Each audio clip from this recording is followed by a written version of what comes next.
Hello friends, welcome you all on your PD education. So friends, in this video we are going to solve the previous year GATE 2011 paper from XE, that is from material science. Okay, तो जो material science में exam होता है, और I can say material science जो आप choose करते हो इंजीनियरिंग साइंसेज के अंदर, जो एक्सी जिसको बोलते हैं, उसके जो प्रीवियस ईयर क्वेश्चन है उसको सॉल्व करने वाले हैं. And now before starting this video let me tell you that your PDA is basically taking the online classes also for this GATE material science and other papers also, so you can visit and see the components.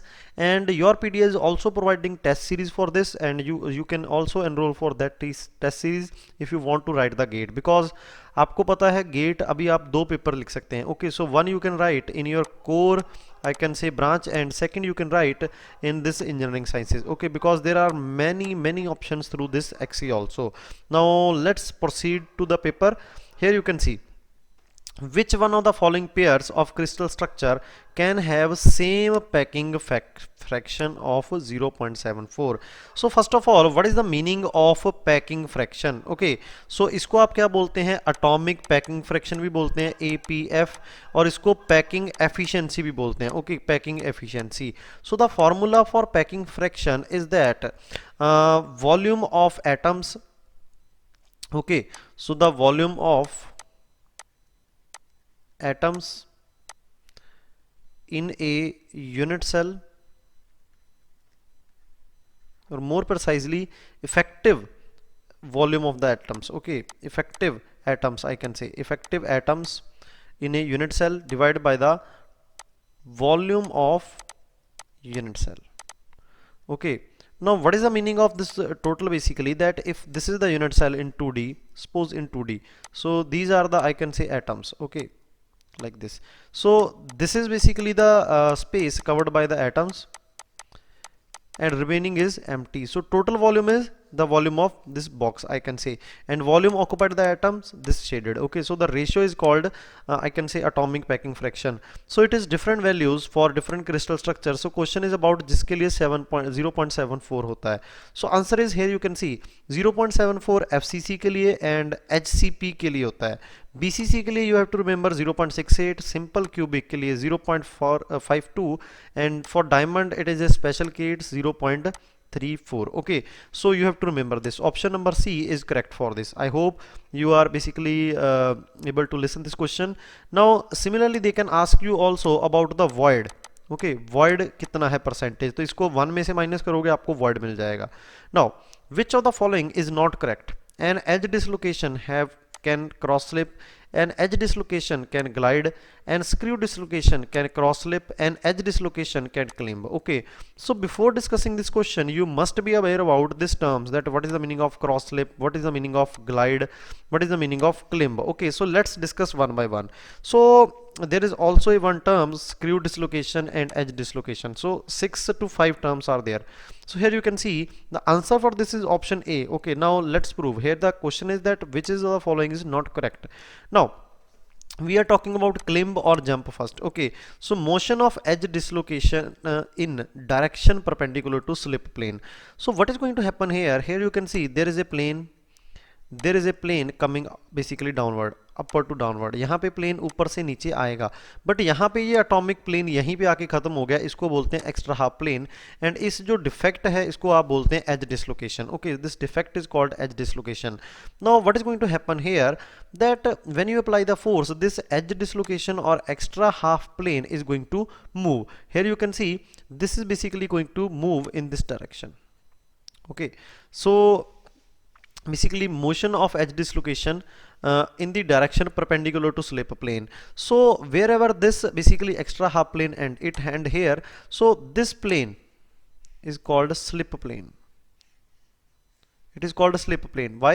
because this extra half plane will move in this direction, or I can say slipping on this plane. it is going to slip on this plane, and if the motion of edge dislocation, so this is edge dislocation, so if this dislocation move upward or move downward, okay, perpendicular to this slip plane, it is called jump or climb. here you can see in the diagram also that initially there are 4 atoms in extra half plane here also, but when it move forward there is a vacancy. Okay, so there is a vacancy. So if one atom goes from here to here like this, okay, one atom goes to here from here, so it complete this like this. Okay, so it complete this, so this complete, यहाँ पे ये plane complete हो जाएगा, ये complete हो जाएगा, ये complete हो जाएगा, ये कंप्लीट हो जाएगा, एंड रिमेनिंग एटम्स कितने बचेंगे आपके पास? Only 3. So in this case the basically first of all the I can say extra half plane is here.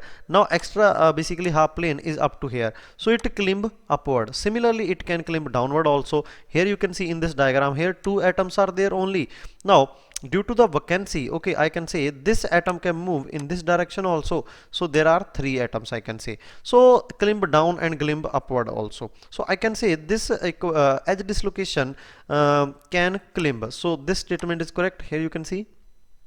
Now basically here you can see, first of all let's talk about glide or slip. Okay, so motion of dislocation on a plane which contain both edge dislocation line and Berger vector. Okay, so Berger vector actually shows you, or basically used to find the magnitude of edge dislocation. Okay, magnitude find करने के लिए आप use करते हैं edge dislocation का, and edge dislocation क्या है वो मैंने आपको बता दिया. Motion of a dislocation, dislocation का मोशन, डिसलोकेशन मूव करता है on a plane which contain both edge dislocation and Burgers vector. तो यहाँ पे आप देखो बर्जर वेक्टर इस प्लेन में है एंड स्क्रू डिसलोकेशन लाइन का मोशन इस प्लेन में है. तो ये पूरा प्लेन है जो आपके पास. ओके, तो इस प्लेन में अगर ऐसे कुछ मोशन हो रहा है जिसके अंदर बर्जर वेक्टर भी है, उसी प्लेन के अंदर मोशन हो रहा है, उसको आप क्या बोलते हैं? स्लिप और ग्लाइड बोलते हैं. Although this is basically screw. Okay, this is basically I can say screw dislocation. If similar thing happen in edge dislocation it is called slip और ग्लाइड. ओके, इसको स्लिप और ग्लाइड आप बोलते हैं. Okay, so slip and glide से related भी कोई आपके पास है? Yes. And edge dislocation can glide, answer is yes also. Okay, although मैंने आपको वो डायग्राम आपको स्क्रू वाला बताया सो दैट आप अंडरस्टैंड कर पाओ, अदरवाइज ये आपका आई कैन से इसके अंदर होगा, दैट इज एज डिसलोकेशन के अंदर. Now cross slip, what is the meaning of cross slip? What is going to happen here? That basically cross slip is the movement of a screw dislocation that transforms from one slip plane to another slip plane. Okay, so there are many slip plane in case of your screw dislocation. Okay, there are many slip planes. Okay, so what is going to happen here? That cross slip is the movement of screw dislocation, that whatever the dislocation is present, if it transform from one slip plane to another slip plane, it is called cross slip. Okay, it is called cross slip. एक plane के ऊपर जो होगा उसको आप क्या बोलते हैं? Slip. But if it is occurring from one plane to another plane then it is called cross slip. If you talk about the structure of screw dislocation it will like this only. Okay, so the planes are connected like this, like this. Okay, so like this only. Okay, so if I can show you in this diagram, here you can see. Okay, so when you try to move like this,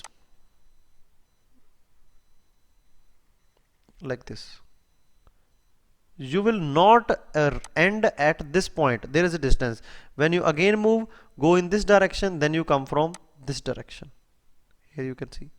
So it is basically following this direction. Here you can see we are moving in this direction, like basically we are moving from one plane to another plane. This is called cross slip actually. Okay, so cross slip is actually possible in, I can say, only screw dislocation, not in edge dislocation, because in edge dislocation slip occur, not cross slip occur. Okay, but a screw dislocation can cross slip, but edge dislocation cannot have I can say cross slip. So I hope you get the idea about this.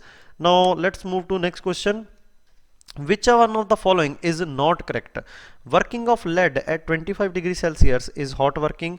Working of tungsten at 1000 degrees Celsius is hot working. Working of lead at, I can say, minus 100 degrees Celsius is cold working. Working of tungsten at 25 degrees Celsius is cold working.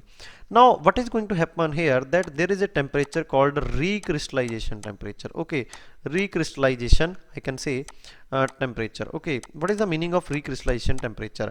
Suppose आपके पास कोई work piece है. Okay, work piece है, अब उसमें आपने क्या किया, उसमें कोल्ड वर्किंग कर दिया. सपोज आपने कोल्ड वर्किंग का मीनिंग क्या होता है उसका भी बात करेंगे यहाँ पे. दैट आपने सिंपल रूम टेम्परेचर के ऊपर भी,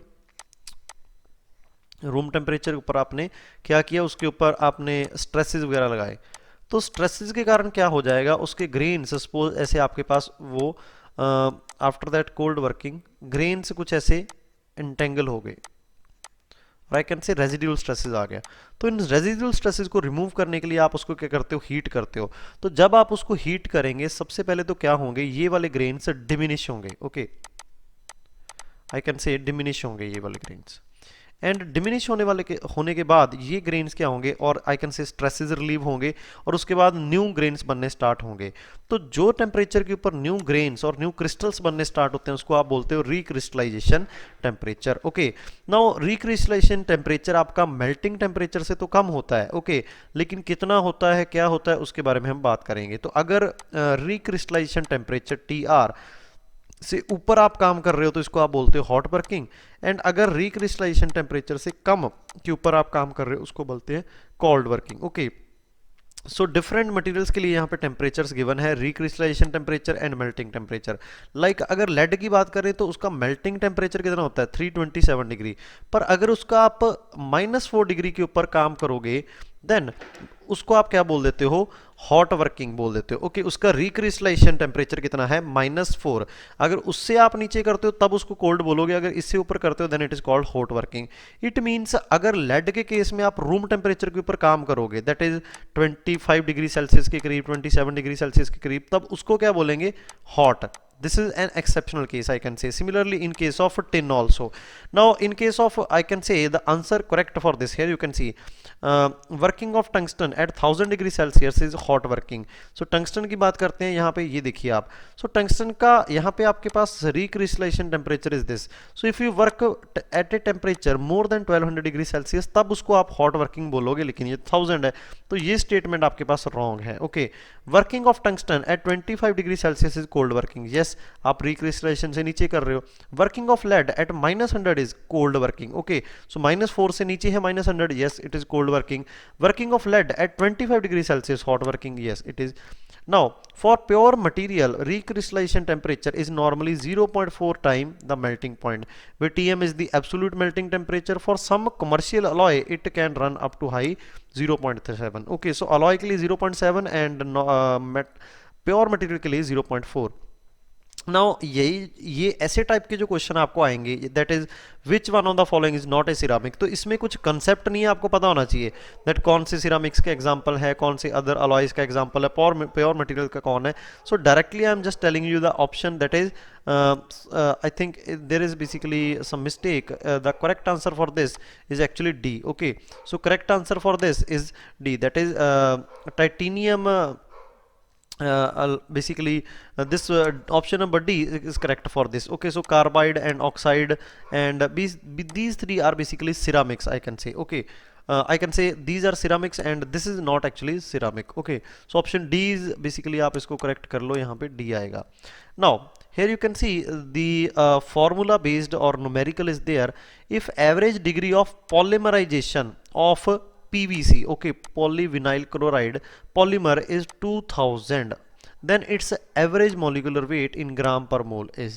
So directly इसके लिए आपके पास फॉर्मूला आता है, उसको आप देख सकते हैं यहाँ पे, that average degree of polymerization. So degree of polymerization is given by this.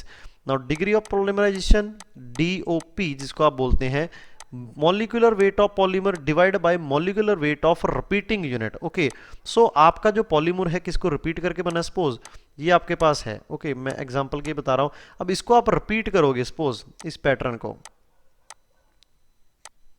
तो ये कुछ ऐसे बनता जाए। अब इसकी को रिपीट करोगे तो ये कुछ ऐसा बनेगा।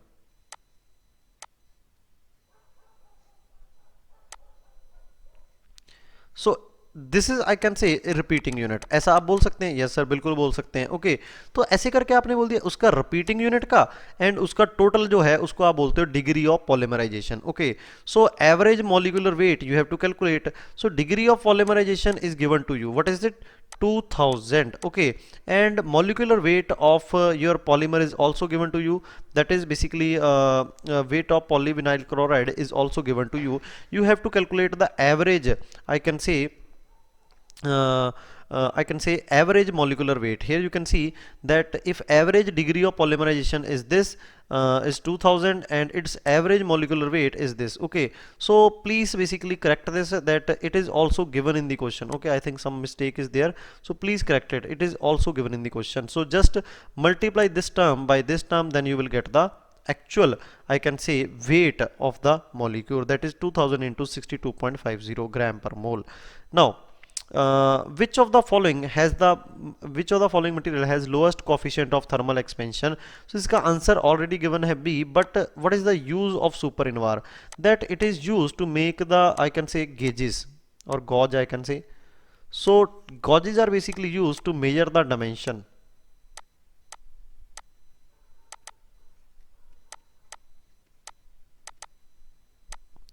Okay, so basically it is required that whatever the standard gauge is there, suppose it is scale, so if I make it of super-invar, okay, so it is not going to expand or contract, so it increase the accuracy and precision of measurement. This is the use, I can say.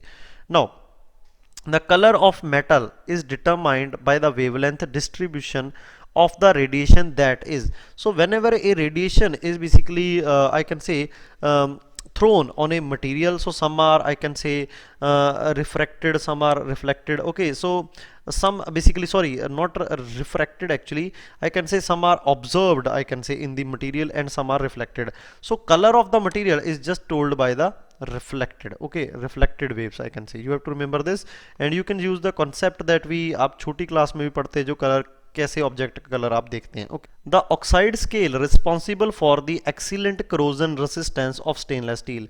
So you know that stainless steel को आप utensils बनाने के लिए use करते हो, बर्तन बनाने के लिए यूज करते हो. सो इसका बेसिकली एक्सीलेंट करोजन रेसिस्टेंस है जो आपके पास, वो क्यों होता है, किसके ऑक्साइड की वजह से होता है? सो आप निकल क्रोमियम वगैरह डालते हो, लेकिन nickel is basically use to increase the toughness, and chromium is basically added to just basically, I can say, against the corrosion, okay, और rusting, I can say. So chromium का जो ऑक्साइड है वही आपका क्रोजन के again prevent करता है. So answer is option number A. You can see the explanation also. Now this is very good question actually. A plain carbon steel was annealed just above eutectoid temperature. Microstructure analysis revealed that the pro-eutectoid ferrite content was this. Okay, pro-eutectoid content was 30% by weight. So the eutectoid reaction in the iron carbide phase is given by, this is the reaction actually. Okay, so ये आपके पास reaction है. The carbon content of the steel is, okay, तो कितना carbon content होगा? So microstructure analysis revealed that pro-eutectoid ferrite, ferrite means आपका क्या है यहाँ पे, carbon content ही बताएगा उसके ऊपर. Now let me give you the solution. Here you can see that this is actually eutectoid point. Okay, and this is basically the maximum solubility limit of carbon in alpha ferrite, I can say. So you can apply the lever rule between 2 points, I can say. Okay, so if I just draw the lines here like this, okay, so there are two lines. One is for showing you the 0.76 and one is showing you 0.021 or 22. Okay, now when you go that there is a point, there is a some carbon percentage like this, suppose x, at which the pro-eutectoid ferrite content, okay, that pro का meaning क्या है यहाँ पे, that eutectoid composition बनने से पहले जो आपके पास composition बना, okay, यहाँ पे आपके पास eutectoid composition है, इसके पहले कुछ आपके पास composition बना, तो उसके अंदर बेसिकली ferrite content है. जो ferrite content के आपके पास that alpha iron ऐसे बोल सकते हैं आप, okay, वो 30% by weight है, तो उसको कैसे बना सकते हैं, यहाँ पे x है suppose carbon content. Okay, so ferrite आपका कहाँ पे प्रेजेंट होता है, यहाँ पे. ओके, फेराइट कहाँ पे प्रेजेंट होता है, यहाँ पे. So in lever rule you have to take the opposite, you have to take the opposite one. So opposite is this distance. How to calculate this distance, 0.76 minus x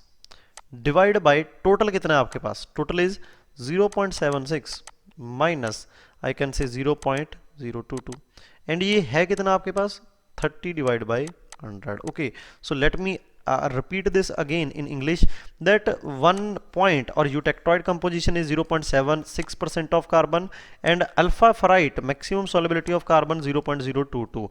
So let's take a composition x. Okay, now you know that alpha, the main alpha dominating region is, this is the alpha dominating, so I can say this is left hand side.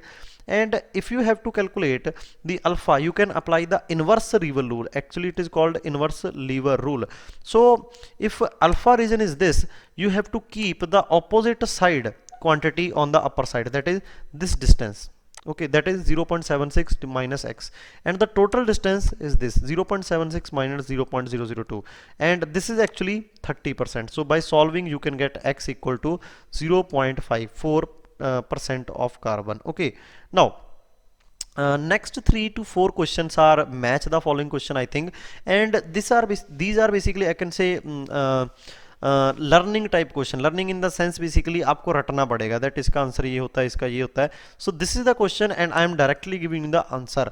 Here you can see zirconia. Okay, zirconia is I think basically I can say a material which is basically transformation toughening. Okay, here you can see the match the following column 1 with the description. Okay, material is given in column 1 and the description. Now cubic boron nitride, you have to remember this is very important example, ultra hard material, and actually this material is used for making the cutting tool. Okay, carbide tools are coming in the market, so it is extra hard material, I can say.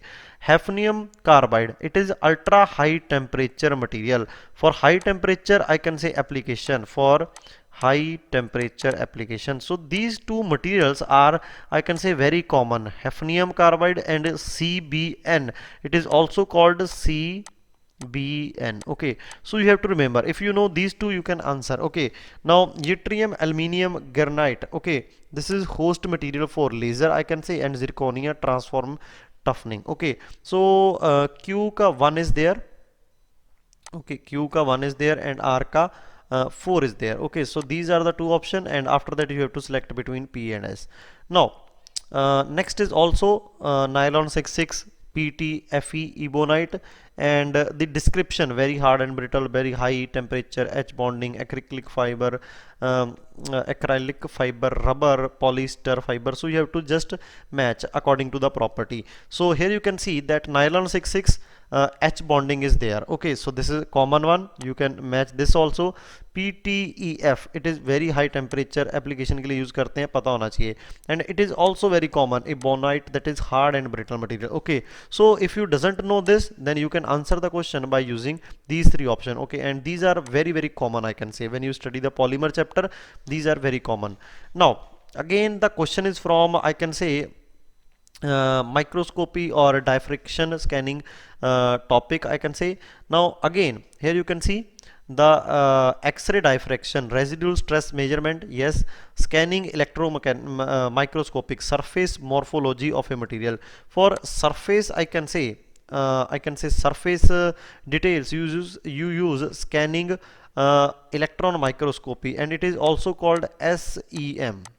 Okay, it is also called SEM, and you know basically with the Bragg's law is a law related to your X-ray diffraction. So these are the important terms, you can remember this also. Okay, now atomic force microscope, this is basically resolution less than 1 nanometer is possible. Okay, so these are the question if you have in-depth knowledge. तो इसीलिए आप अगर इसमें basically 70% question 60% question भी correct करके आते हो तो बहुत अच्छा रैंक मिल जाता है. ओके, बिकॉज मैक्सिमम क्वेश्चन इसमें ये डाटाबेस भी आते हैं.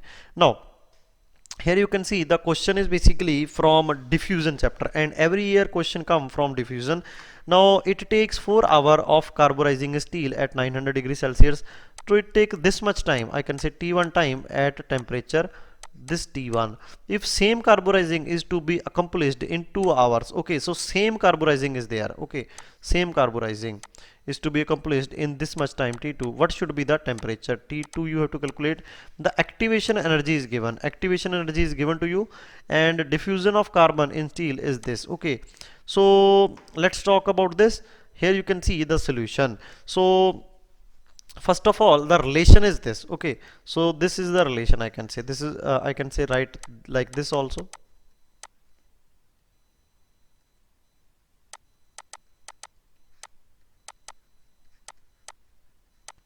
Like this also. Okay, so I can write it like this also. Now this is the relation, and the diffusion depth is directly proportional to under root of d into d. By writing this relation like this, I can see that here you can see d is inversely proportional to the, I can say, time. So when you put this value of d naught here, okay, then you will get the relation like this. Now for condition 1 and 2, time and temperature is given, time and temperature is given, activation energy is given, and R, universal gas constant, is also given. So for these two conditions I can just write this formula, because D is going to same conditions are there. Okay, now I can just write this formula here, and after I can say some cell calculation or simplification, you will get the relation like this. Okay, so T2 you know, T1 you know, Q you know, R you know, and T1 you know. You can calculate T approximately 955 degrees Celsius. That is option number B. Okay, so we have covered this lecture or this topic in very much detail in our I can say lecture series. Okay, so you can see there also. Now a steel specimen 12 mm diameter and 60 mm length undergo elastic deformation. So diameter is given 12 mm and length is given 60 mm, I can say. Undergo elastic deformation under tension. Okay, the deformed specimen experience a longitudinal strain. Okay, so longitudinal strain, that is change in length divided by original length of 0.001. The Poisson ratio is 0.3. The diameter of deformed specimen. Okay, so if initial diameter is this or original diameter is this, after deformation the diameter is, what can be the answer for this? I can say D2. Okay, so Poisson ratio is actually minus of lateral divided by longitudinal strain, lateral by longitudinal strain.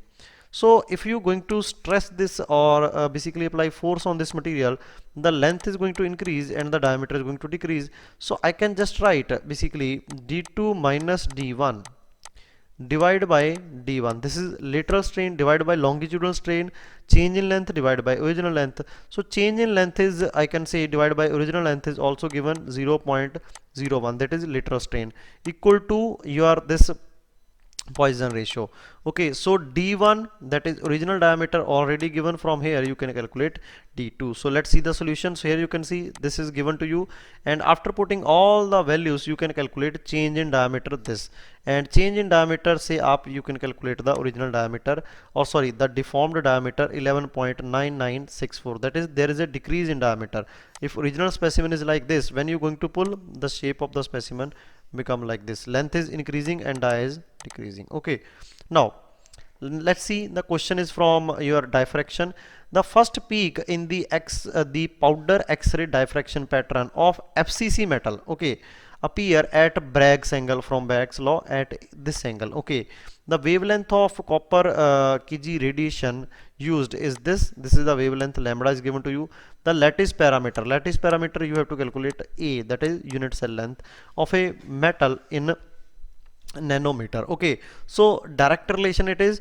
Okay, so here you can see that Bragg's law formula is equal to 2d sine theta equal to lambda. Okay, now from this relation I can say this is basically atomic interplanar distance. Like if this is the atoms in this plane, and atoms, these are the atoms in this plane, so the distance between two planes is called d, and d can be calculated from A divided by under root h square, k square and l square, where h, k, l are the Miller indices. Okay, Miller indices, and these are basically depend upon the peak, that whatever peak you get. Here you can see first peak, and in which case in FCC. So for FCC first peak you are going to get at 111 plane. Here is the peak. So HKL 1 1 and 1, and theta you can calculate from here. Basically 19.2 is given, and lambda is also given. From this relation you can calculate the value of A, 0.400055 nanometer.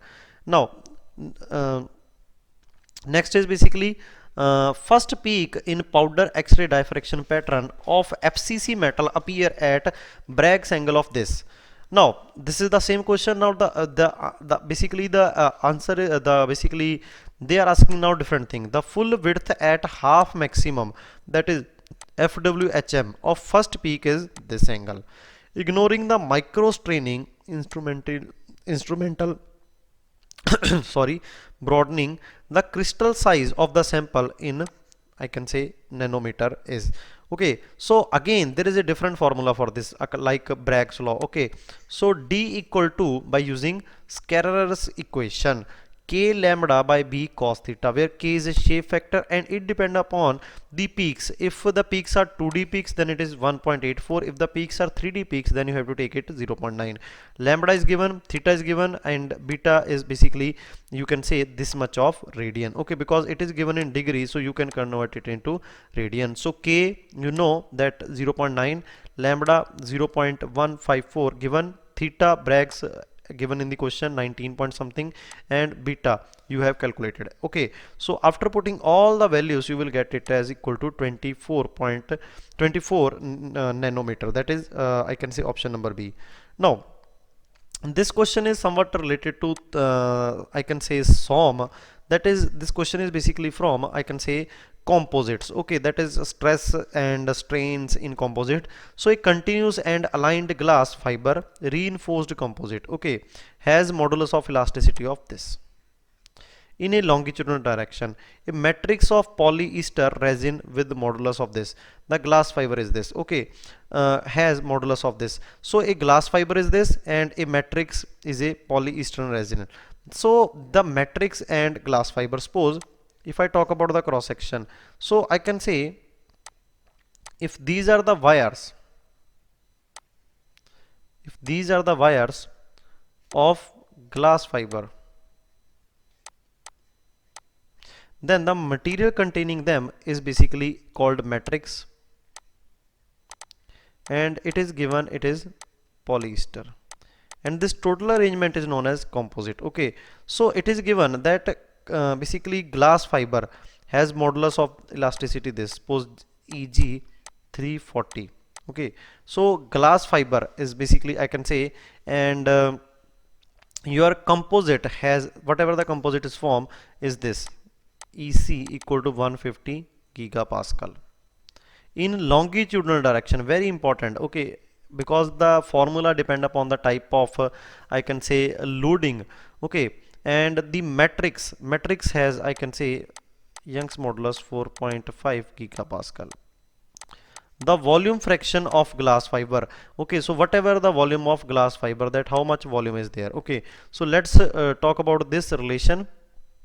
Suppose whatever the force you are applying on the composite, some force is taken by your matrix and some is taken by your fiber. Okay, now you know that stress equal to force divided by area, so I can write force is equal to stress into area.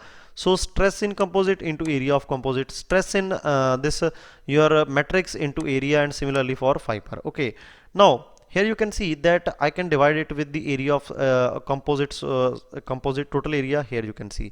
Now if I say that area of matrix divided by total area, so I can say this quantity represent the percentage of volume of, or area of, I can say, this your percentage of volume or area of, I can say, matrix, and this represent the percentage of area of your fiber. Okay, VF, so I can replace it with like this. Okay, so these quantities representing the percentage of area, because length is going to same, so I can write it volume also. Okay, now if there are two materials like this, one is this and one is this, when you apply the load, both materials are strained or both are deformed by same metal, same, I can say, by same quantity or same displacement, like change in length is similar. If change in length is similar, original length is same, so I can say strain in composite equal to strain in matrix equal to strain in fiber, so I can write strain is also equal. Okay, now if I divide all the quantities by strain, like this, strain, strain and strain, so strain in composite is represented by EC, strain in I can say matrix EM, strain in fiber EF. Okay, now stress divided by strain is called Young's modulus, so I can write Young's modulus of composite equal to Young's modulus of matrix into volume of matrix. Similarly, like I can like this, write it like this also. Now the volume of fiber plus the volume of, I can say, your matrix is equal to 100% volume, so I can replace Vm by 1 minus Vf. So I can write this relation also.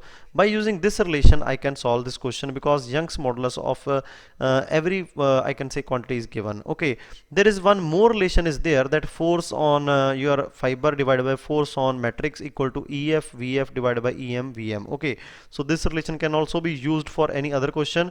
So here you can see, by using this relation, by putting all the values 150, 340, 4.5, you will get volume of fiber or glass fiber equal to 0.434, that is 43.4%.